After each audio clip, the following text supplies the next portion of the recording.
Nakasubsob at nagkayupi-yupi ang likuran ng delivery truck na ito matapos mahulog sa bangin sa barangay San Carlos, Gataran, Cagayan.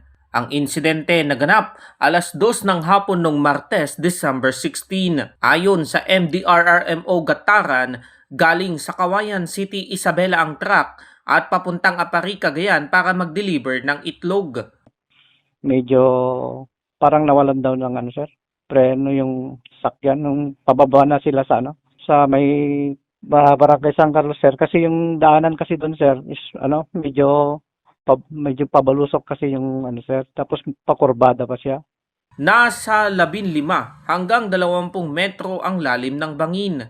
Sugatan ang 5 sakay ng delivery truck kabilang ang driver na naipit. Inabot naman ng mahigit 2 oras ang mga rescuer, mahugot lang ang driver. Yung sir, yung sakyan kasi sir is parang tayo sir, yung unahan niya is yung cowl niya sir, yung parang sa ulo niya sir is talagang sa baba, tapos yung body niya is nakatayo. So talaga yung sir, yung driver nandun talaga sa niya, pinakababa. Kaya nahirapan din kaming ilabas. At saka umuulan, medyo malakas kasi ng ulan sir nung nagre-rescue kami. Nakalabas na sa pagamutan ang 3 pahinante ng truck habang inoobserbahan pa ang lagay ng driver at isang pahinante. Cesar Galasi, RNG News.